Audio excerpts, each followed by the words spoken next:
نہیں قائم کرتا، نماز نہیں پڑھتا، وہ کافر جیسا ہے۔ اور اللہ تعالیٰ فرماتے سورہ مدثر میں، سورہ نمبر 74 آیت نمبر 41 سے 43 میں کہ جو گنہگار دوزخ میں ڈالے جائیں گے اور ان سے پوچھا جائے گا آپ کیوں دوزخ میں ہیں، تو وہ کہیں گے ہم صلاح پڑھنے والوں میں سے نہیں تھے۔ ابراہیم علیہ السلام دعا کرتے ہیں سورہ ابراہیم میں، سورہ نمبر 14 آیت نمبر 40 میں، اے میرے رب مجھے صلاح قائم کرنے والا بنا اور میرے بچوں کو بھی صلاح قائم کرنے والا بنا۔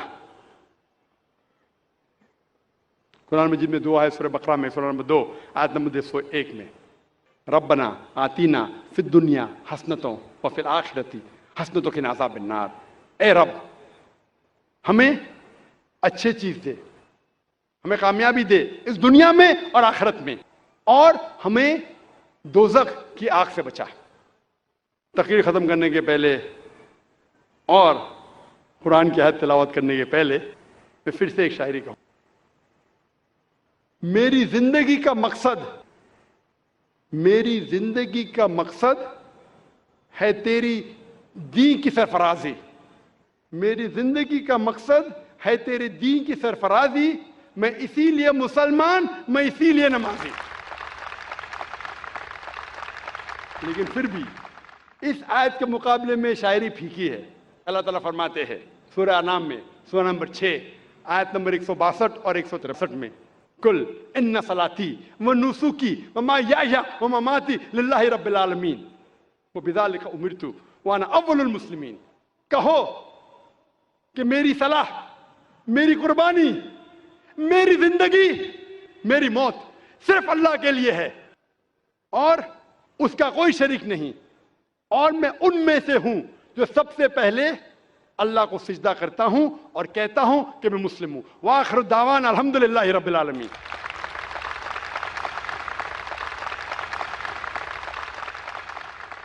میری زندگی کا مقصد تیرے دین کی سرفرازی، میں اسی لیے مسلمان، میں اسی لیے نمازی۔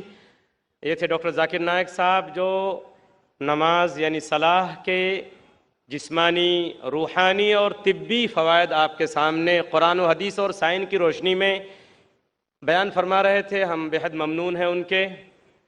ظاہر بات ہے انہوں نے بتایا کہ نماز کس طریقے سے ہمارے اندر ڈسپلن پیدا کرتی ہے، مساوات اور بھائی چارگی کا اور اخوت کا درس دیتی ہے، کس طریقے سے امیر اور غریب، فقیر اور بادشاہ، ملازم اور آقا کو ایک ساتھ کس طریقے سے کندھے سے کندھا اور پیر سے پیر ملا کر کھڑا کر کے بتاتی ہے کہ سب ایک ہیں، ان میں کوئی بڑا اور چھوٹا نہیں ہے۔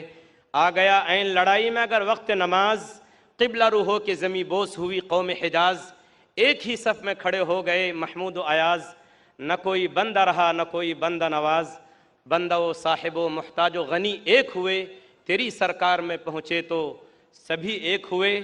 لیکن میرے دوستو، جیسا کہ ڈاکٹر ذاکر صاحب نے کہا کہ ہماری نماز ہونی چاہیے۔ اگر پیروں پر کھڑے رہنا ہی عبادت ہے، اگر پیروں پر کھڑے رہنا ہی صرف عبادت ہے، تو جنگل کے درختوں سے زیادہ آپ کھڑے نہیں رہ سکتے۔ نماز میں خشوع ہونا چاہیے، خضوع ہونا چاہیے، جیسا کہ انہوں نے بتایا کہ ہم قانتین بن کر بالکل خشوع اور خضوع کے ساتھ، حاضر دماغی کے ساتھ نماز کو سمجھ کر پڑھنے کی کوشش کریں۔ قرآن پاک کا ترجمہ ہم کو پہلے پڑھنا چاہیے اور نماز کے دوران ہم اسی میں گھومتے رہیں کہ امام صاحب کیا تلاوت کر رہے ہیں یا جو میں پڑھ رہا ہوں اس کا مطلب کیا ہے، تو انشاءاللہ ہماری نماز ہوگی۔ ورنہ ایسا نہ ہو کہ بقول علامہ اقبال کہ کبھی قبلہ رو جو کھڑا ہوا تو حرم سے آنے لگی صدا، تیرا دل تو ہے صنم آشنا، تجھے کیا ملے گا نماز میں۔ اور ایسا نہ ہو کہ جب ہم کبھی زمین کے اوپر سجدہ کریں تو وہ حصہ زمین کا ہمارے بارے میں ہمارے خلاف یہ گواہی دے، جیسا کہ فارسی شاعر نے شعر کہا ہے کہ بزمیں تو سجدہ کردم ز زمین ادا برآمد، کہ مورا خراب کر دی تو بے سجدہ ریائی، کہ جب میں نے زمین کے اوپر سجدہ کیا تو زمین کے اس ٹکڑے سے آواز آئی کہ تم نے مجھ کو ریاکاری کے سجدے سے خراب اور ناپاک کر دیا۔ اس لیے میرے دوستو، ہمیں نمازوں کا اہتمام کرنا چاہیے۔ نماز کسی بھی حال میں معاف نہیں ہے سوائے چند موقعوں کے، جیسا کہ ڈاکٹر صاحب نے تفصیل سے اس کے اوپر روشنی ڈالی۔ اب ڈاکٹر صاحب کی تقریر کا جو دوسرا دلچسپ اور انتہائی مؤثر سیشن ہے، جو سوال و جواب کا سیشن ہے، وہ اب ہم شروع کرتے ہیں۔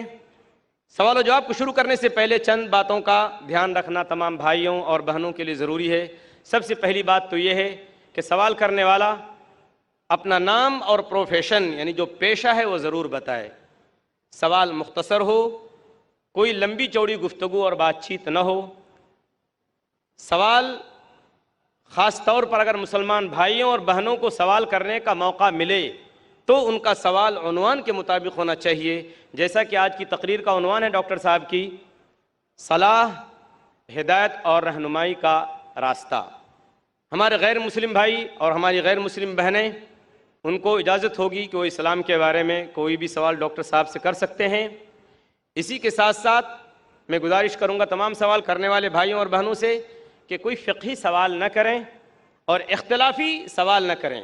اگر کوئی ایسا سوال ہوگا جو اختلافی ہو تو اس کو رد کرنے کا بحیثیت کوآرڈینیٹر کے مجھے پورا اختیار ہوگا کہ میں اس سوال کو رد کر دوں اور اس سوال کو کرنے کی اجازت نہیں دی جائے گی۔ اب ہم باقاعدہ سوال و جواب کا یہ سیشن شروع کرتے ہیں۔ ہمارے اس پروگرام میں 4 مائک کا انتظام کیا گیا ہے۔ ایک مائک نمبر 1 ہمارے بائیں جانب ہے، اسٹیج کے ہمارے بائیں ہاتھ کی طرف ہے اور بھائیوں کی طرف۔ دوسرا بیچ میں ہمارے بھائیوں کے شعبے میں، مائک نمبر 3 بھی بھائیوں کے شعبے میں ہے، اور مائک نمبر 4 ہمارے دائیں ہاتھ پہ ہماری بہنوں کے شعبے میں ہے، اور اسی کے ساتھ ساتھ مائک نمبر 5 بھی ہماری خواتین اور ہماری بہنوں کے شعبے میں ہے۔ اب ہم باقاعدہ سوال و جواب کا پروگرام شروع کرتے ہیں۔ ہم والنٹیئر حضرات سے گزارش کریں گے، درخواست کریں گے کہ اگر قطار میں کوئی غیر مسلم بھائی ہو تو پہلے انہیں سوال کرنے کا موقع دیا جائے۔ مائک نمبر 1 سے جو بھائی کھڑے ہیں سوال کر سکتے ہیں۔ جی ہاں بھائی۔ میرا نام مہیش مہتا ہے اور میں ریٹائرڈ پرسن ہوں۔ استنبول ترکی کی بات کرتا ہوں۔ استنبول میں اور ٹاپ کاپی پیلیس میں، ٹاپ کاپی میوزیم میں کئی چیز رکھی ہوئی ہے، کعبہ شریف کی اور آخری رسول کی چیزیں، پھر آخری رسول کے کمپینینز کی چیزیں، خلیفہ جو 4 ہیں ان کی چیزیں، اور کئی رسول کی چیزیں ہیں۔ تو موسیٰ علیہ السلام، ابراہیم علیہ السلام، داؤد علیہ السلام اور یحییٰ علیہ السلام کا وہاں چیز رکھی گئی ہے۔ تو یہ جو موسیٰ علیہ السلام کی لاٹھی ہے، جو عصا، اور داؤد علیہ السلام کی جو سوڑ ہے مطلب تلوار، تو کیا ریئل ہے، ان کے ٹائم کا یوز کیا ہوا ہے؟ مہیش بھائی نے سوال کیا ہے کہ وہ توپٹا کے میوزیم گئے تھے استنبول میں، ترکی میں، اور الحمدللہ اللہ نے مجھے بھی موقع فرمایا۔ اس سال ہی چند مہینے پہلے فیبری مارچ میں میں بھی گیا تھا کوپٹا کی میوزیم میں، ترکی میں مجھے بلایا گیا تھا۔ مہیش بھائی صاحب پوچھ رہے کہ وہاں کئی چیزیں ہیں اللہ کے رسول کی، موسیٰ علیہ السلام کی، اور موسیٰ علیہ السلام کی لاٹھی ہے، کیا وہ لاٹھی صحیح ہے؟ Is it original? میں نے بھی وہ لاٹھی کو دیکھا۔ یہ سوال میرے دماغ میں بھی آیا، یہ سوال جو آپ کا ہے میرے دماغ میں بھی آیا، لیکن جواب ملا صحیح ہے نہیں، کوئی فرق پڑتا نہیں۔ لاٹھی صحیح ہے یا غلط فرق نہیں پڑتا ہے، فرق یہ پڑتا ہے کہ اللہ نے جو ہدایت دی اس قرآن میں وہ صحیح ہے، وہ محفوظ ہے۔ وہ لاٹھی سے دین ذرا بھی بدلے گا نہیں، ہسٹوریکل ویلیو ہو سکتی ہے، اس میں کئی چیزیں ہیں، جیسا آپ نے کہا خلفاء راشدین کے، حضرت ابو بکر، حضرت عمر رضی اللہ عنہ، ان کی کئی چیزیں، لیکن اس سے ہمیں کوئی فرق نہیں پڑتا۔ ہسٹوریکل ویلیو شاید جاننے کے لیے کیا کرنے پڑیں گا، کیونکہ میں بھی ماشاءاللہ ایک میڈیکل ڈاکٹر ہوں، سائنس کے طالب علم ہوں، آپ کو کرنے پڑیں گا کاربن ڈیٹنگ۔ کاربن ڈیٹنگ ایک ٹیکنالوجی ہے C14، وہ کاربن ڈیٹنگ سے ہم کو پتہ چل سکتا ہے کہ وہ چیز ہے وہ کتنی پرانی ہے۔ تو اگر ہم کاربن ڈیٹنگ کرتے ہیں اس لاٹھی پہ اور پھر پتہ لگتا ہے کہ وہ ہزاروں سال پرانی ہے، موسیٰ علیہ السلام کتنے ہزار سال پہلے ہمیں پتہ ہی نہیں، قرآن میں اس کا ذکر نہیں، بائبل کے ذریعے پتہ چلتا ہے کہ وہ تقریباً 1400 سال عیسیٰ علیہ السلام کے پہلے ہے۔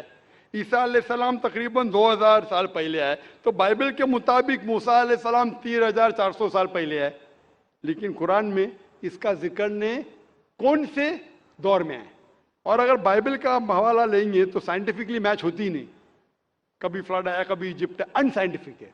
تو آپ کو پہلے کاربن ڈیٹنگ کرنے پڑے گا اور ذاتی پہ، ان لوگ اجازت دیں گے کہ نہیں مجھے پتا نہیں، اس کاربن ڈیٹنگ کرنے کے بعد آپ کو پتا چلے گا کتنے سال، لیکن مجھے ابھی بھی نہیں پتا ایگزیکٹلی کتنے سال پہلے موسیٰ علیہ السلام آئے، لیکن ایز اے ہسٹوریکل ریکارڈ کوئی کرنا چاہتا کر سکتا ہے، لیکن مجھے ایز اے مسلم میرے ایمان میں کوئی فرق نہیں پڑتا ہے۔